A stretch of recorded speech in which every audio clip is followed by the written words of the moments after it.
Shalom. Kita baca dari kitab Keluaran bab 29 dengan judul perikop mengenai korban pagi dan korban petang. Inilah yang harus kau olah di atas mezbah itu, 2 anak domba berumur setahun, tetap tiap-tiap hari. Domba yang satu haruslah kau olah pada waktu pagi, dan domba yang lain kau olah pada waktu senja. Dan beserta domba yang satu kau olah 1/10 eva tepung yang terbaik dengan minyak tumbuk 1/4 hin, dan korban curahan dari 1/4 hin anggur. Domba yang lain haruslah kau olah pada waktu senja, sama seperti korban sajian dan korban curahannya pada waktu pagi harus engkau mengolahnya sebagai persembahan yang harum, suatu korban api-apian bagi Tuhan, suatu korban bakaran yang tetap di antara kamu turun-temurun di depan pintu kemah pertemuan di hadapan Tuhan. Sebab di sana aku akan bertemu dengan kamu untuk berfirman kepadamu. Di sanalah aku akan bertemu dengan orang Israel, dan tempat itu akan dikuduskan oleh kemuliaanku. Aku akan menguduskan kemah pertemuan dan mezbah itu. Lalu Harun dan anak-anaknya akan kukuduskan supaya mereka memegang jabatan imam bagiku. Aku akan diam di tengah-tengah orang Israel, dan aku akan menjadi Allah mereka. Maka mereka akan mengetahui bahwa akulah Tuhan Allah mereka, yang telah membawa mereka keluar dari tanah Mesir, supaya aku diam di tengah-tengah mereka. Akulah Tuhan Allah mereka. Demikianlah sabda Tuhan.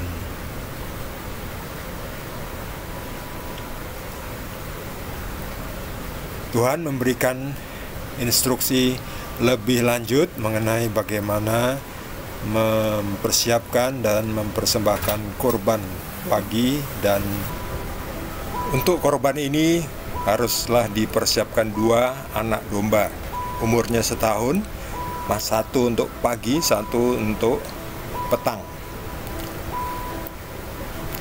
Anak domba berumur 1 tahun dan beserta anak domba juga harus diolah 1/10 eva tepung yang terbaik, minyak tumbuk dan anggur 1/4 hin. Hin itu sekitar 1 liter.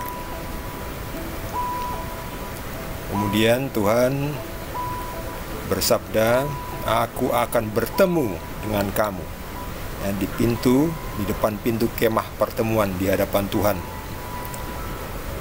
Aku akan bertemu dengan kamu untuk berfirman kepadamu.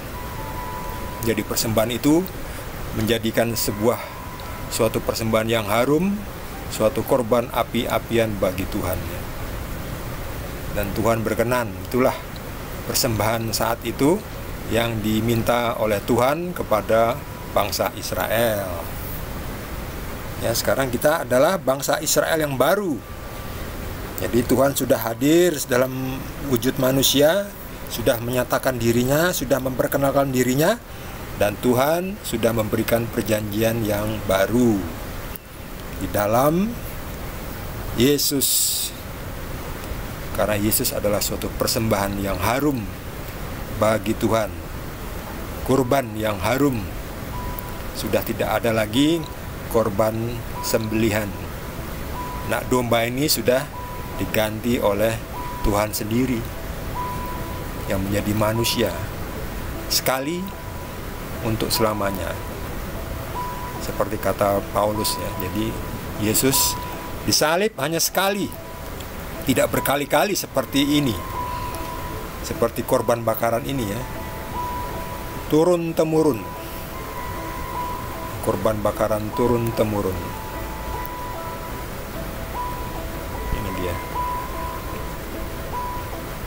Suatu korban bakaran yang tetap di antara kamu turun-temurun. Karena hanya anak domba, tetapi Yesus anak domba yang baru, perjanjian baru. Tuhan sendiri menyediakan kurban, Tuhan sendiri yang mendamaikan. Sudah selesai.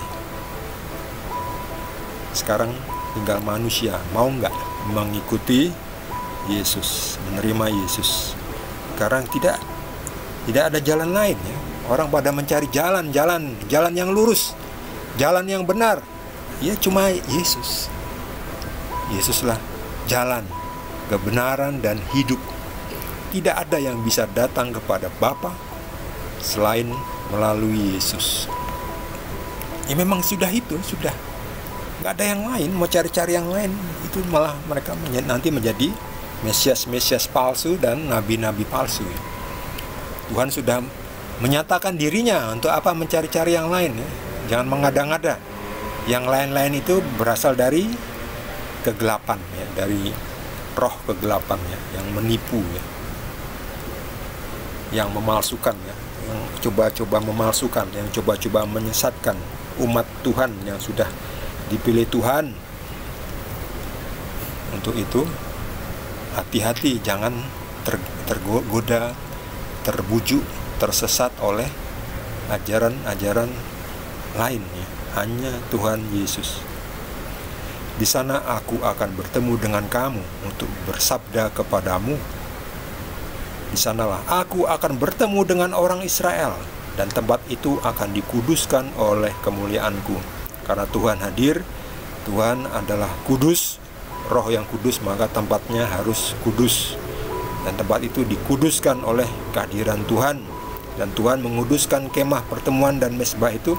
Lalu Harun pun dan anak-anaknya akan dikuduskan oleh Tuhan, supaya mereka memegang jabatan imam bagi Tuhan.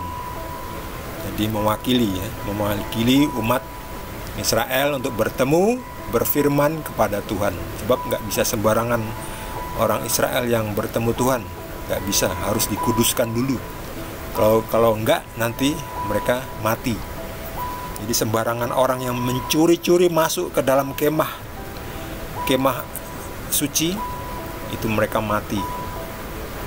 Kemah pertemuan itu gak bisa curi-curi. Ini kemah ini kemah pertemuan.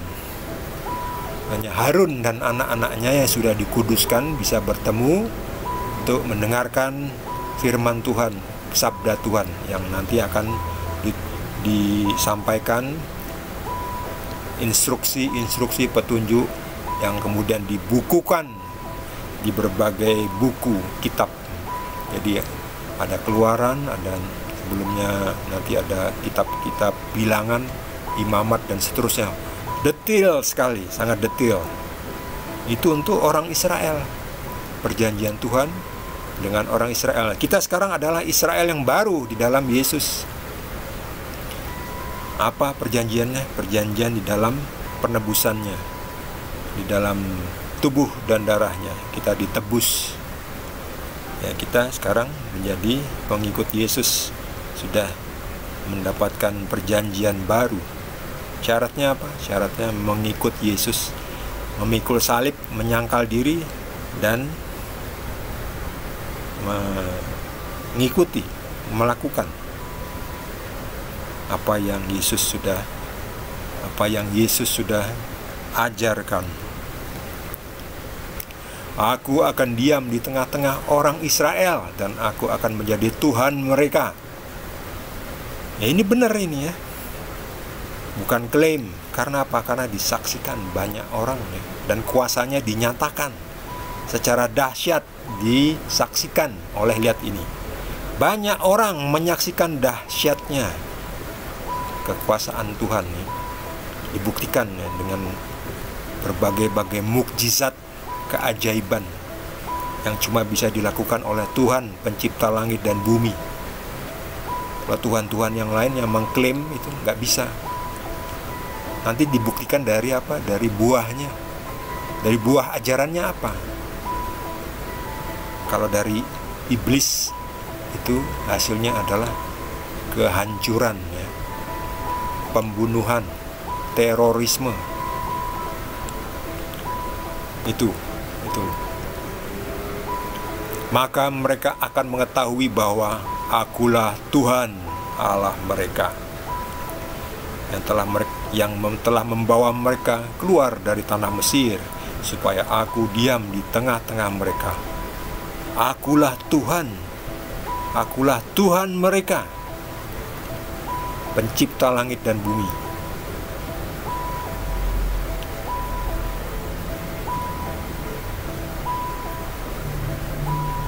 Bagi saudara yang mendapatkan pencerahan secara khusus dari Tuhan, boleh juga berbagi dengan kita semua.